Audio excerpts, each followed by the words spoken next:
genocide against the Tutsis was foreseeable and in fact foreseen, and France was in a unique position to observe and to act. It took too long for France to come to terms with its role, causing additional pain. On some points, we still have not found consensus. I fully understand the feelings of those survivors and advocates who remain dissatisfied with the official record. But I believe that our common work has initiated a journey towards the truth, which is irreversible. And France was not alone in falling short, far from it. Many other countries did so as well, but none has gone as far as France in setting the record straight and accepting its part in the tragedy.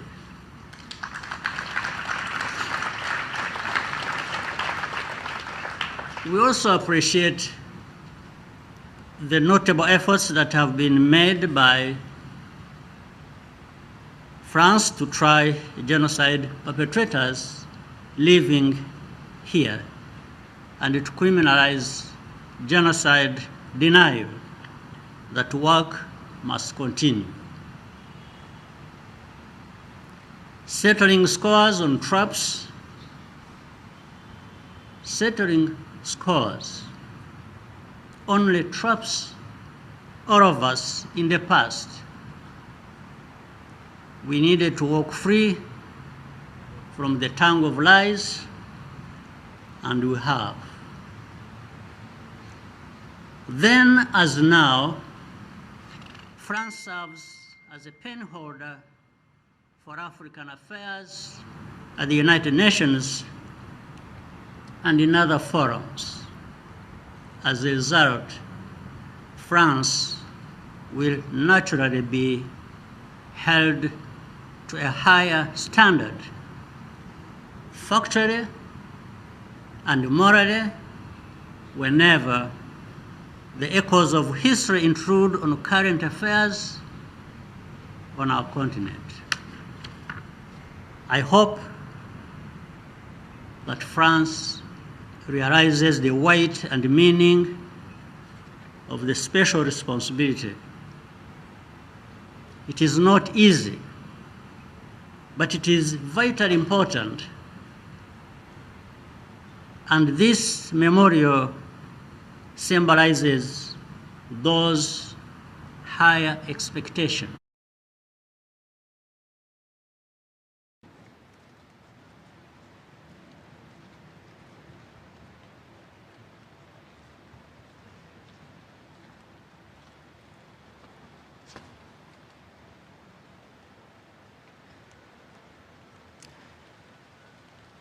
Messieurs les présidents de la République, Madame la Première Dame, chers invités et chers rescapés, il y a 32 ans, presque jour pour jour, le 5 juin 1994, j'atterrissais à Orly. Avec 31 autres enfants, nous étions grièvement blessés. À l'initiative de Médecins du Monde, nous avions été évacués en France afin de recevoir des soins médicaux dont nous avions besoin.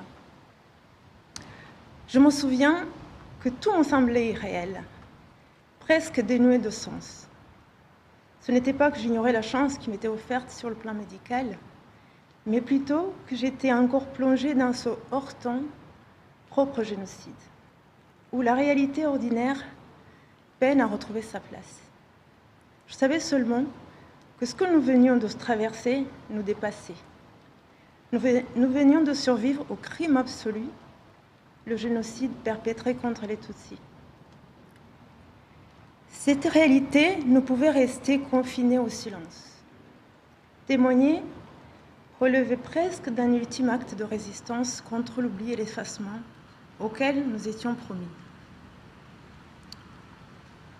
Mais comment témoigner?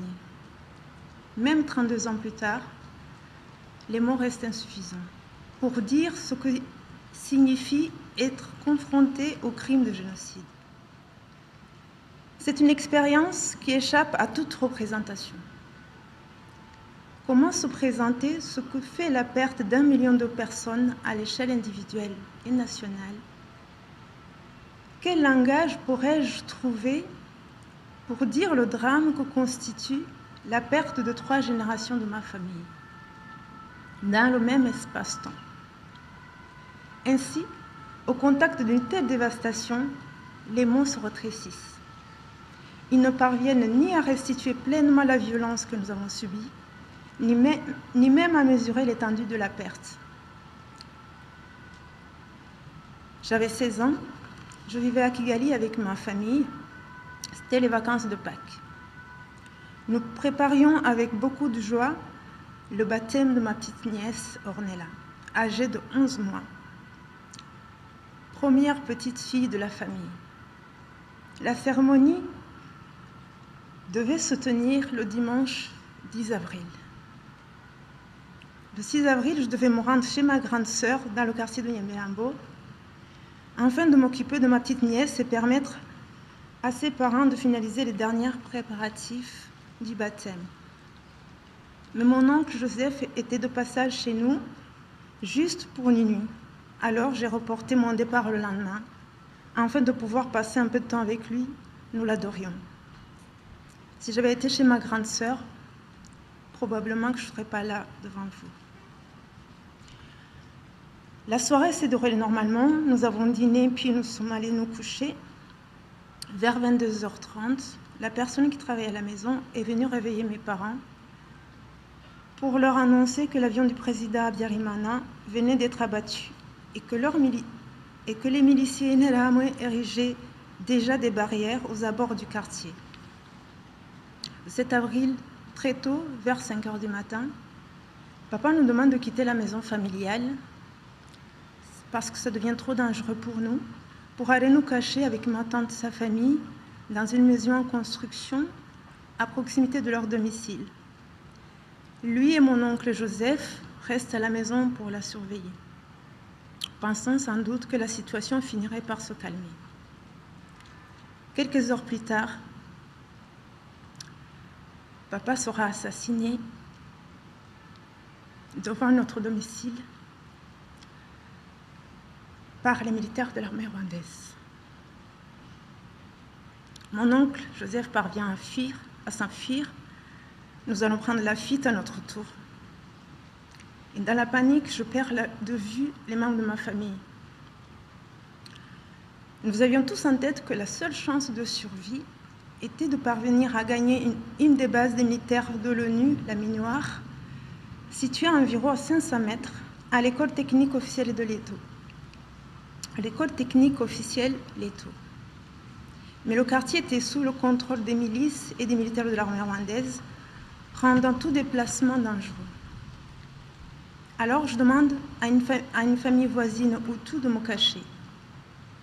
Il refuse. La suivante accepte, mais le lendemain, cette dernière me demande de partir car ma présence représente une menace pour eux. Je tente alors de me diriger vers la base des casques bleus en arrivant sur la route principale menant à l'école de Leto. Un des casques bleus posté à l'entrée me fait signe de me dépêcher. Arrivé auprès des militaires, il a fallu finalement négocier pour qu'ils m'autorisent à entrer dans l'école.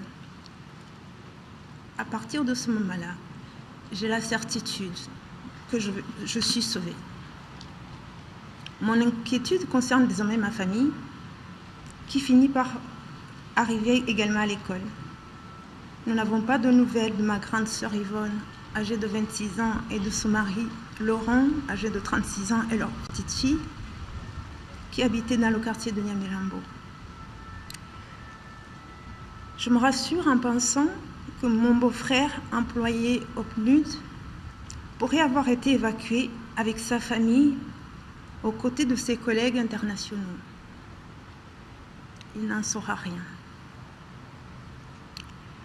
Pendant quelques jours que je passe à Leto, nous observons les soldats de l'ONU effectuer des allers-retours, ramenant des civils occidentaux de leur domicile à cette école.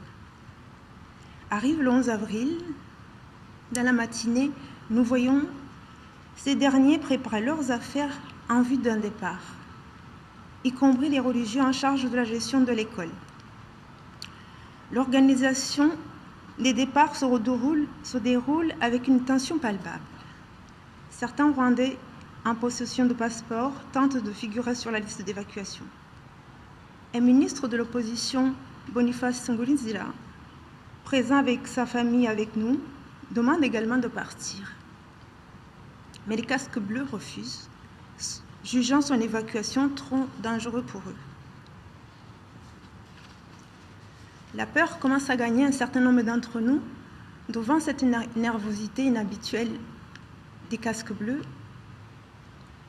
Et nous savons, et ils savent aussi, que les miliciens encerclent toujours l'école.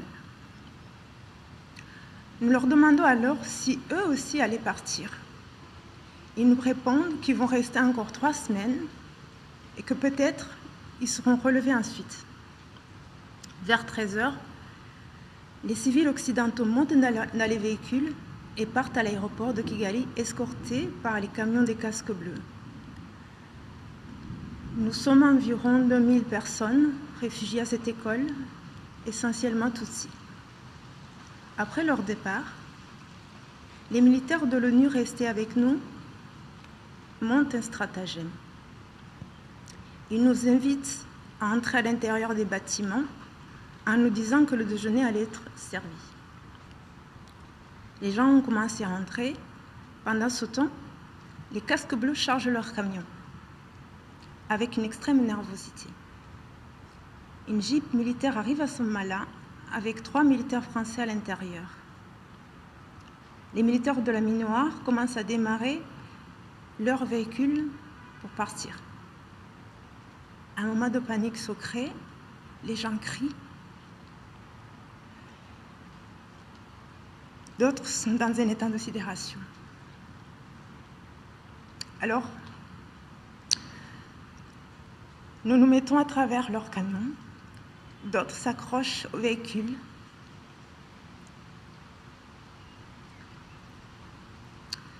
Et là, ils tirent en l'air. À ce moment-là, nous ne savons pas s'ils sont en train de nous tirer réellement dessus. Nous nous couchons par terre, d'autres se mettent à courir dans tous les sens. Un des casques bleus nous demande de les laisser partir et nous dit que les militaires français allaient rester avec nous. Ils démarrent leur camion tout à l'heure, précédés par la jeep française. Tous s'en vont. Ils nous abandonnent.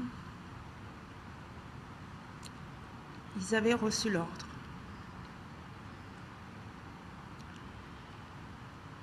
Leur seule présence aurait suffi à nous protéger. Après un tel acte, j'ai encore des questions qui sont restées sans réponse. Je me demande toujours quelle a été la chaîne de responsabilité. Pourquoi les responsables ont bénéficié d'une impunité totale et ont poursuivi leur carrière sans avoir à rendre des comptes?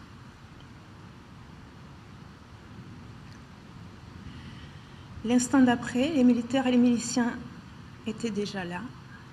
Ils nous ont d'abord regroupés près de l'usine de Sonatube. Puis nous ont fait marcher jusqu'à un quartier qui s'appelle Nyanza à Kitchukiro.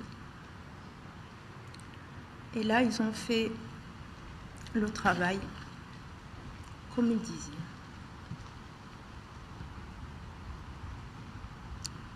Tout mon monde s'est disloqué à cet endroit-là. J'ai perdu mes voisins aussi, mes amis que je connaissais depuis la maternelle, les amis de mes parents, et bien sûr ma propre famille, ma mère Angéline qui avait 46 ans, ma sœur Marie-Josée qui avait 19 ans, mes oncles, mes cousins, mes cousines. La liste est longue. Très peu de personnes ont survécu. À ce moment-là, je n'étais pas encore blessée. Et à la tombée de la nuit, nous avons été encore quelques-uns tentés de nous cacher encore dans le petit bois aux alentours. Puis ils nous ont retrouvés le lendemain.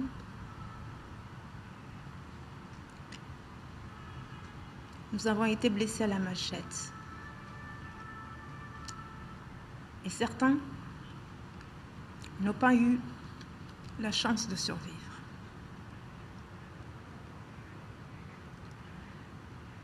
Le surlendemain, allongés dans les herbes, nous avons entendu à nouveau des pas qui s'approchaient de nous. Quelqu'un m'a touché la joue et j'ai ouvert les yeux. C'était un soldat du FPR. Ils m'ont transporté d'abord dans une maison située aux alentours. Et un des soldats, prénommé Victor, je crois, est resté quasiment la moitié de l'après-midi à tenter de me nourrir patiemment.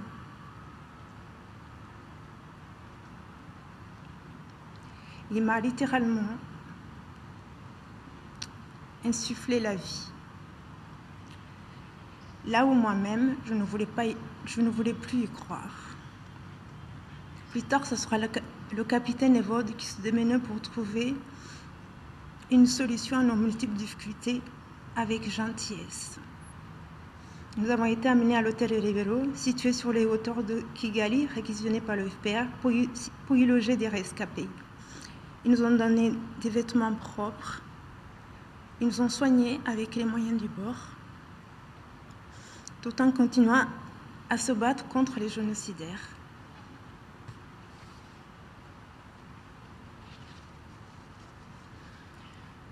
Durant nos traversées des ténèbres,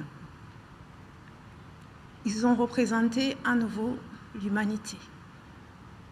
Ils nous ont arrachés de l'anéantissement. Alors, Monsieur le Président de la République française, chers invités,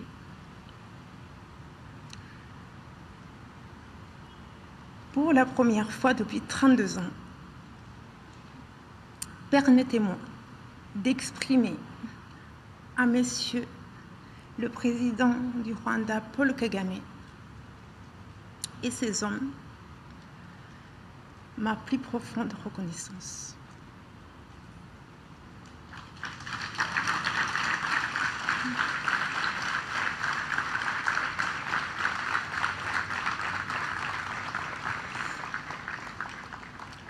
Nous vous devons notre vie. Merci. Par la suite, nous avons été évacués au CND puis au camp de Byumba, une région qui avait été sécurisée par le Front patriotique rwandais. J'ai quitté donc cet hôpital début juin, accompagné par le personnel du Médecins du Monde, pour venir me faire soigner en France, dans le sud de la France, accueillie dans une famille d'accueil, devenue ma nouvelle famille. Grâce à elle, j'ai ainsi pu trouver des ressources nécessaires pour me reconstruire et vivre la vie pleinement. Comme je le disais précédemment, j'ai souhaité témoigner très tôt, dès que ma santé me l'a permise, pour que le monde sache. Mais également parce qu'en France, dès la fin du génocide perpétré contre les Tutsis, nous nous sommes heurtés particulièrement ici à un puissant négationnisme. Alors nous avons témoigné encore et encore aux côtés de l'association Ibuka. Car un proverbe rwandais dit « Ukuri guca mw'isi ariko ntigushya ». La vérité traverse le feu mais ne s'y brûle pas. Aujourd'hui, nous éprouvons à la fois une grande satisfaction et du soulagement devant l'existence de ce mémorial à Paris, ici à Paris, et en ce lieu même. Son édification constitue d'abord une forme de réparation symbolique face à l'entreprise d'anéantissement qui nous visait. Il réinscrit durablement la présence des personnes disparues dans l'espace public. Il constitue une œuvre de pédagogie, un espace de questionnement permanent adressé à nos contemporains. Il est une œuvre de transmission destinée aux générations futures et il offre aux plus jeunes une possibilité de comprendre, de questionner et d'apprendre. Pour toutes ces raisons, je tiens à vous adresser, Monsieur le Président de la République française, mes sincères remerciements pour avoir rendu possible la réalisation de ce mémorial.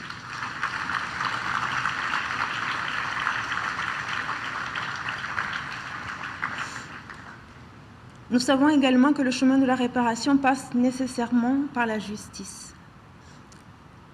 À cet égard, la condamnation en France de plusieurs responsables de génocide constitue une avancée importante. Toutefois, permettez-moi de formuler ici un vœu. Que les prochains procès relatifs aux crimes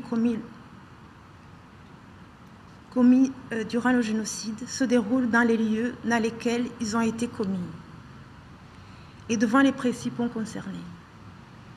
Il est essentiel que les rescapés et les familles des victimes puissent assister, s'ils le souhaitent, au procès des individus poursuivis pour le génocide. Il est difficilement concevable qu'ils se tiennent devant des salles de tribunaux, ici en France parfois presque vides, donnant parfois le sentiment que la justice s'exerce à distance de celles et ceux qui ont subi des crimes jugés. La justice constitue aussi un espace de confrontation entre les faits, les auteurs et les crimes, et les victimes. Et c'est de ces moments-là qu'ils sont privés, si nécessaire, à un travail de deuil.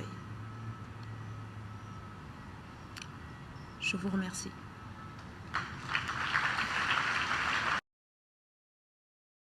Bizimana, rubyiruko, bana bacu, bayobozi mu nzego zose z'igihugu, bafatanyabikorwa bacu, babyeyi, mwiriwe neza.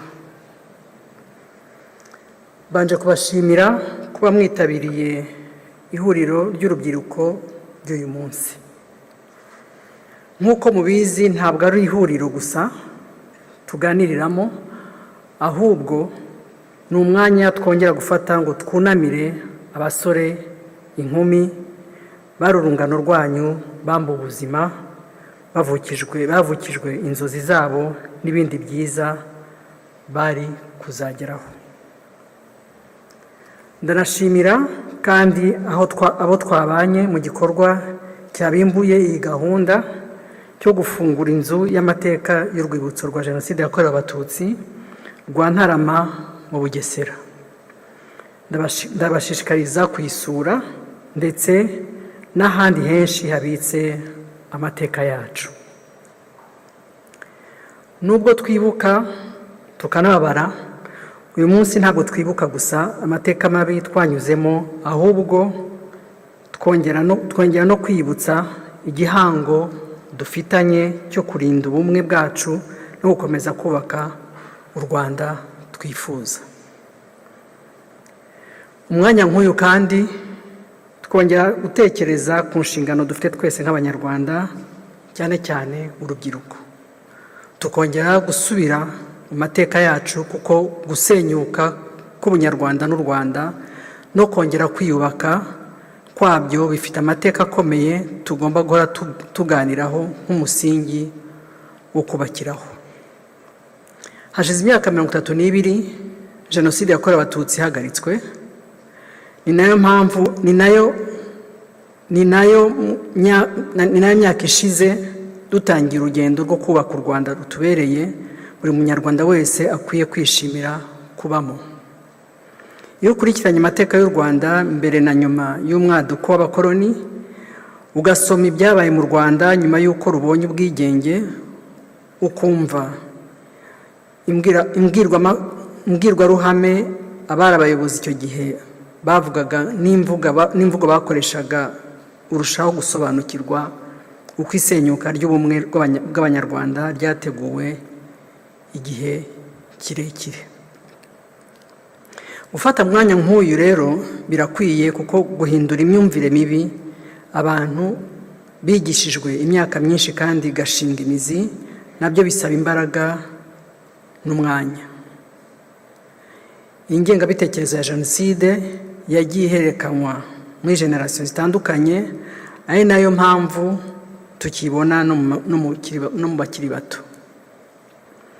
Abato turi kumwe uyu munsi, ngira ngo amateka y'uko umugabane wacu wa Afurika washegeshejwe n'ubukoloni mwarayize, ndetse n'ihame rya divide and rule cyangwa se diviser pour mieux régner abakoloni bakoresheje ngo basenye ubumwe bwacu mwarayumvise. Aha siho nifuza gutinda, ariko kuko aho byatugejeje nk'igihugu n'ingaruka zabyo n'uyu munsi tugifite twarazibonye. Mu mvugo z'abato numvise mujya mwibaza muti ni gute twisanze aha hantu. Nagira ngo munongere kwibaza muti ni gute twava hano hantu. Ni gute abakibona mu ndorerwamo y'amoko bava ibuzimu bakajya ibuntu. Ni uruhe rukingo rwadufasha kwirinda abato bakibyiruka nkamwe ngo mwirinde, ariko munirinde iyo ngengabitekerezo isenya ntizabagereho. Nyuma y'ihungabana abanyarwanda benshi bari bafite nyuma y'uko FPR Inkotanyi yari imaze kubohora igihugu, byarashobokaga ko abantu bahitamo kwihorera, ariko ntibabikoze, kuko bari kuba batatiye igihango cy'impamvu bafashe intwaro bakemera guhara ubuzima bwabo ngo barwanire igihugu buri munyarwanda wese yibonamo. Kuri benshi bumvaga ari inzozi ko FPR Inkotanyi yafata igihugu ikakiyobora. Ni nayo mpamvu kuri bo bumvaga bizaborohera cyane kongera gutera u Rwanda. Babigerageje kenshi ariko byarabananiye. Muri icyo gihe kandi hari abahunze kubera ibyo bari basize bakoze mu Rwanda bahunga ubutabera. Hari n'abandi babaswe n'urwango rukabije, bumvaga ko badashobora kuba mu gihugu kitayobowe n'ubutegetsi bitaga ubwabo. Bahisemo guhunga, n'ingengabitekerezo bakomeza kwigendana no kwiyigisha. Abo nabo barimo urungano rwanyu. Ntabwo twirengagije ko hari byinshi muganira n'ababyeyi cyangwa mwigishwa mu rugo. Hari abagiye babidusangiza mu buhamya, ukumva ukuntu imiryango yabo igikomeye kuri ya ngengabitekerezo twita ko ariyo kwishyiga. Ariko nagira ngo mbahumurize, urukundo rw'umuryango ntirukwiye kutubuza gushyira imbere ikizaramira u Rwanda, ariyo ngobyi iduhetse, aho twibona twese nk'umuryango mugari. Bana bacu urubyiruko, umutima w'abanyarwanda babanye nawo ishyanga, bakawuraga aho babyaye, bakabakundisha u Rwanda batazi, bakiyemeza gutaha batazi icyo basanze, bakemera gutanga ubuzima bwabo. Uwo mutima murawumva? Mwebwe muzi u Rwanda rwiza batamenye, bishoboka bite ko umuntu yakwemeza ko ibi byiza byose ari byo bababeshya, kandi mukabibwirwa na ba mutima muke batanaheruka, biyemeje kuba bampemuke ndamuke, batunzwe no guharabika igihugu n'abayobozi bacu. urubyiruko n'abari bato babohoye igihugu mu gihe cy'imyaka 32 ishize bakoze amahitamo akomeye yashoboraga no gutwara ubuzima bwabo, kandi koko hari benshi baguye ku rugamba kugira ngo u Rwanda rwongere rubeho mu mahoro. Mwebwe urubyiruko n'abato b'uyu munsi mufite umukoro ukomeye wo kurinda no kubungabunga amahoro n'umutekano dufite, kandi bikajyana n'imibereho myiza mu nzego zose n'iterambere. Mufite byinshi byo guheraho mu kubaka amateka azagena imibereho y'u Rwanda n'abanyarwanda itajegajega. Ese mwebwe ntimwifuza kuba mu gihugu giteye imbere, kigendwa ndetse n'abafatanyabikorwa bifuza kugana? Ibi rero ntabwo bishobora kubangikana n'amacakubiri n'ibindi bigamije gusenya. N'uwagira ibindi adashima ntiyakwanga gutura mu gihugu giteye imbere, gifite isuku, aho abaturage bose bahabwa amahirwe angana. Ndabashimira kandi mbasaba gukomeza umuhate wanyu mu kugaragaza isura ya nyayo igihugu cyacu, cyane cyane ko mwebwe mufite byinshi mwerekana. Abo bandi bo nta kindi bafite bashyira imbere uretse amoko, kwibasira abayobozi n'ibindi bigayitse bimwe tuvuga ko atari iby'i Rwanda. Urubyiruko, batumirwa bacu, niba tukibona bake bakibaswe n'ingengabitekerezo ya Jenoside no kwibona mu ndorerwamo y'amoko aho bavuka cyangwa baturuka, ni ikimenyetso ko tutaragera ku myumvire imwe twese, ko ndi umunyarwanda ari igitekerezo ngenga cyo kubaho kwacu dukwiye gushingiraho byose. Ndifuza kongera kubasaba kugira amahitamo akwiye mu buzima bwanyu, kuko ibyemezo mufata ntabwo bigira ingaruka ku buzima bwanyu gusa, ahubwo bigirira n'ingaruka ku miryango yanyu n'igihugu muri rusange. Mu gihe kirekire amateka y'u Rwanda na Afurika yavugwaga cyane n'abanyamahanga, abo turi bo, uko dukwiye kuba twambara, uko twitwara, imiyoborere, imyemerere n'ibindi bikagenwa nabo, bakagira n'uburyo banabivuga. Hanatanga urugero rw'umunyarwandakazi Marie Clémentine Dusabijambo uherutse kwandika amateka nyuma yo kwegukana igihembo gikomeye cya Camera d'Or muri Cannes Film Festival kubera filime ye ya mbere yise Benimana. Ndabakangurira mwese kuzayireba, kandi Clémentine n'abandi nkamwe mukomerezaho.